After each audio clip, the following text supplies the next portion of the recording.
Keberadaan kelompok difabel sering hadir di tengah masyarakat. Mereka seringkali direndahkan dan dipandang sebelah mata dalam masyarakat luas. Masyarakat kita menganggap keberadaan para difabel ini sebagai sebuah aib. Hal yang sama juga dirasakan Ibu Rini, seorang tunadaksa yang tinggal di Kecamatan Sumbersari, Kabupaten Jember.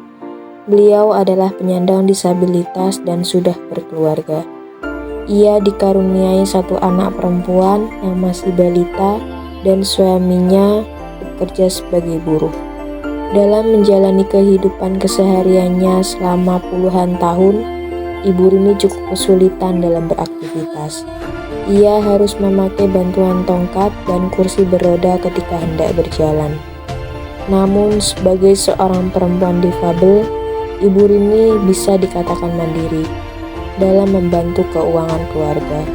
Di sela keterbatasannya, Ibu Rini masih mampu bekerja sebagai penjahit. Tidak hanya itu, beliau juga bahkan menyediakan lapangan kerja bagi kelompok difabel sebagai asisten penjahit. Penyandang disabilitas seringkali diidentikan dengan kelompok masyarakat yang tidak mampu dan memiliki perekonomian rendah yang berdampak pada sulitnya akses pendidikan dan kesehatan. Banyaknya tantangan dan hambatan yang juga kerap dialaminya di dunia pendidikan. Tidak hanya Ibu Rini, anak difabel lain juga perlu memenuhi persyaratan tertentu untuk bisa masuk ke sekolah umum. Bahkan mereka harus siap jika tidak diterima. Meski banyak hambatan itu, Ibu Rini tidak menyerah untuk terus berjuang menempuh pendidikannya. Pada saat SMA pun ia harus tinggal di asrama yang jauh dari sekolahnya. Tiap hari ia mengayuh sepeda gayung untuk hendak pergi ke sekolah. Setelah itu perlu mengendarai bus kota untuk bisa sampai ke tujuan.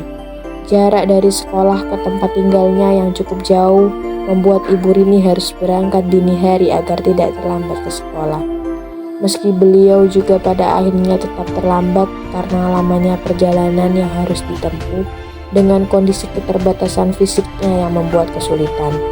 Tak jarang Ibu Rini juga sering mendapat perlakuan diskriminasi dan pembulian karena kondisi fisiknya yang berbeda. Banyaknya tantangan dan hambatan ini tidak menyurutkan semangat Ibu Rini untuk terus memperjuangkan pendidikannya itu. Ia secara tidak sadar mampu mengubah stigma pada masyarakat bahwa anak difabel bisa hidup secara mandiri dan tidak bergantung pada bantuan orang lain.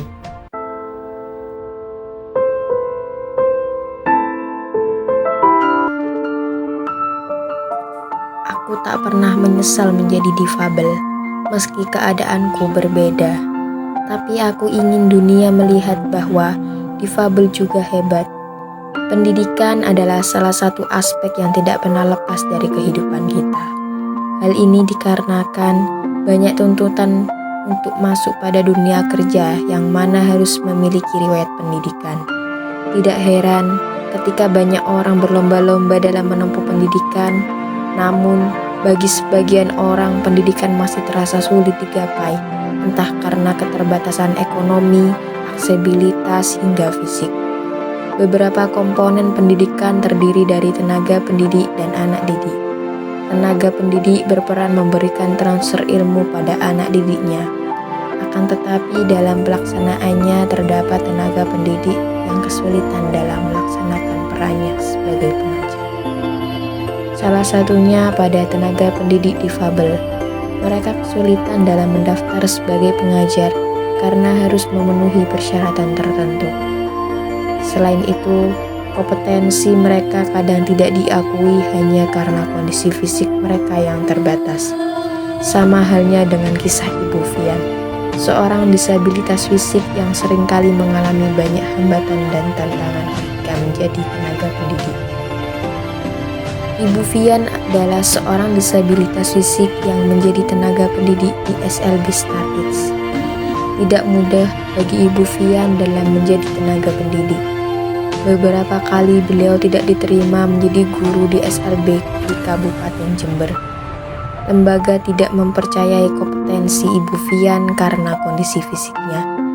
padahal kapasitas dan kompetensi yang dimilikinya layak untuk menjadi seorang tenaga pendidik yang berkualitas. Ibu Fian menceritakan pengalamannya. Dalam menjadi tenaga pendidik untuk anak difabel tidaklah mudah. Ketika mengajar, beliau seringkali mendapatkan luka memar pada bagian tubuh karena harus mengatasi anak difabel yang sedang tantrum. Beliau juga mengatakan bahwa pendidikan yang didapat para difabel masih kurang. Masih banyak anak difabel yang tidak mendapatkan pendidikan. Realitas bahwa minimnya dukungan dan perhatian orang tua menjadi alasan. Banyak orang tua beranggapan bahwa difabel adalah sebuah aib dan perlu disembunyikan. Seperti apa Ibu Fian juga dapat merasakan itu. Beliau memiliki harapan besar untuk dapat memberikan SLB secara gratis di Kecamatan Sumbersari. Bukan tanpa sebab, hal ini dilakukannya agar semua difabel dapat merasakan pendidikan layaknya anak normal. Beliau secara rasional ingin mengubah struktur dan pola pikir masyarakat yang selalu menganggap bahwa difabel adalah aib keluarga.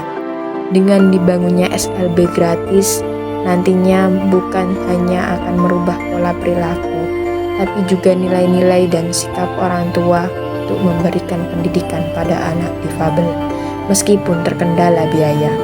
Dan bukan hanya sebuah omong kosong saja, banyak cara yang tengah dilakukannya untuk bisa merealisasikan harapan besar itu dengan terus menabung dari hasil ia mengajar.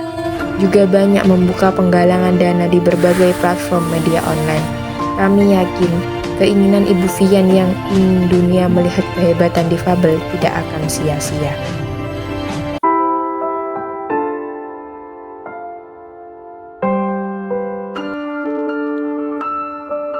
Pendidikan seharusnya juga bisa dirasakan oleh para penyandang disabilitas tanpa melihat seperti apa kondisi keterbatasannya dan latar belakang yang dimilikinya. Meski para difabel tidak mampu menjalani aktivitas lantaran keterbatasan fisik dan beberapa di antaranya bahkan perlu penanganan dan pendampingan khusus dari tenaga ahli dan profesional. Tetapi bukankah dunia tidak boleh mengabaikan pendidikan untuk mereka begitu saja? Karena banyak kisah di belahan dunia lain dari para penyandang disabilitas yang memiliki kemampuan luar biasa. Namun sepertinya tidak semudah itu para difabel yang ada di sekitar kita bisa mengenyam pendidikan dan belajar dengan teman-teman di sekolah. Terlebih jika mereka berasal dari keluarga yang sangat kekurangan secara ekonomi dan kesulitan untuk bisa memenuhi pendidikan yang layak untuk anaknya. Hal yang sama dirasakan oleh anak dari Ibu Rumila. Nise seorang penyandang disabilitas yang tidak pernah merasakan dunia pendidikan semasa hidupnya selama puluhan tahun. Dirinya hanya terbaring dan aktivitasnya juga bergantung pada ibu dan saudaranya. Bukan sang ibu dan keluarga yang tak menginginkan Nise bisa bersekolah dahulu. Namun, kondisi keuangan dan minimnya perhatian pemerintah menjadi hal yang akhirnya membuat Ibu Rumila pasrah dengan keadaan. Ditambah bagaimana yang diceritakannya sang ibu bahwa banyak yang dilakukan untuk pengobatan Nise hingga dirinya ditipu. Apa yang dialami Nise membuat dirinya hanya bisa bertahan hidup dalam sebuah pasrahan. Orang tua dan keluarga Nise yang juga tidak tahu harus berbuat apa, serta keluarga yang tidak bisa berharap lebih agar Nise bisa mendapatkan hak pendidikan layaknya anak-anak lainnya, yang membuat Ibu Rumila hanya bisa pasrah dan berpikir bahwa apa yang terjadi pada anaknya tersebut adalah takdir dan jalan hidupnya. Difabel juga seharusnya bisa mendapatkan hak pendidikan yang sama, meski adanya kondisi keterbatasan yang dialami. Pemerintah diharapkan bisa lebih peduli lagi dalam memberi hak pendidikan yang layak dan sesuai dengan para difabel, seperti apa yang juga diharapkan keluarga Nise, bahwa pemerintah setempat seharusnya bisa memberikan hak pendidikan yang tepat serta perhatian agar nanti tidak akan ada Nise yang lain.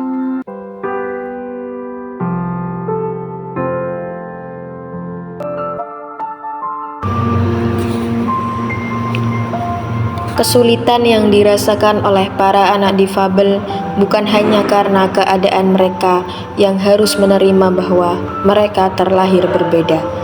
Bagaimana mereka juga harus berjuang untuk bisa tetap belajar, bermain, dan memiliki teman-teman seperti mereka. Ketika mereka bisa berhasil merasakan, belajar, dan menggunakan baju sekolah, memiliki guru, dan punya buku pelajaran, akan tampak wajah gembira dari mereka. Namun, tidak semua pendidikan sudah terbangun dengan gedung yang mapan, fasilitas yang memadai, atau guru-guru yang profesional. Masih banyak bisa kita lihat di sekitar sekolah-sekolah yang terbelakang, yang tertinggal, tidak memiliki fasilitas seperti sekolah lainnya, atau bahkan sekolah yang jarang diketahui banyak mata. Perjuangan Ibu Tuti dalam kisahnya menjadi seorang tenaga pendidik di SLBC-TPA juga memiliki cerita yang sama. Ibu Tuti merupakan seorang kepala sekolah SLBC-TPA. SLBC-TPA ini bertempat di Kecamatan Sumbersari, Kabupaten Jember, daerah yang berada di tengah-tengah kota dan di sekelilingnya banyak kampus negeri. Namun siapa sangka tak banyak yang mengetahui letak lembaga ini. Ditambah lokasinya yang berada di belakang gedung PMI Jember, membuat sekolah ini seperti tidak ada. SLBC-TPA adalah sekolah SLB khusus tunagrahita atau disabilitas intelektual dengan jumlah siswa sekitar 60 hingga 70 siswa dari jenjang SD sampai SMA. Ibu Tuti selaku kepala sekolah yang sudah menjabat selama 10 tahun harus memperjuangkan sekolah ini demi pendidikan para difabel. Bagi dirinya, menjadi tenaga pendidik bukan lagi mengenai profesi, namun beliau telah melihat sekolah dan wajah-wajah para anak difabel sebagai suatu ibadah dan anugerah. Meski banyaknya tantangan yang harus dilaluinya, ruang kelas yang belum memadai, gedung yang masih menumpang, dan fasilitas lainnya juga banyak yang kekurangan dan kurang layak. Sebagai kepala sekolah, tentunya hal ini membuat kekhawatiran Ibu Tuti untuk menciptakan iklim yang edukatif bagi kelompok difabel. Kurangnya fasilitas di SLBC-TPA ini membuat Ibu Tuti kerap melakukan beberapa cara untuk mendapatkan bantuan-bantuan dari pemerintah. Tentu tidak hanya satu kali pengajuan bantuan yang telah dilakukan oleh Ibu Tuti, namun hal itu telah dilakukan berkali-kali. Perjuangan Ibu Tuti tak semudah membalikkan telapak tangan. Istilahnya, bantuan-bantuan tersebut bisa didapat bagaimana dilihat kembali lembaga ini merupakan lembaga swasta. Melihat hal itu, tentu sang kepala sekolah seringkali khawatir dengan keberlanjutan sekolah ini. Anak-anak adalah generasi emang bangsa, dan pendidikan adalah hal yang tidak bisa kita abaikan. Bagaimana para generasi emas nantinya bisa siap terbang melambung seperti sang elang. Pendidikan mereka juga menjadi penentu masa depan mereka dan bangsa.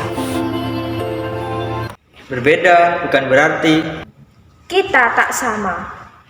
Berbeda bukan tak berdaya. saya, Kamu, mereka, Kita bersama. kita rangkul para difabel. Difabel bersama kita.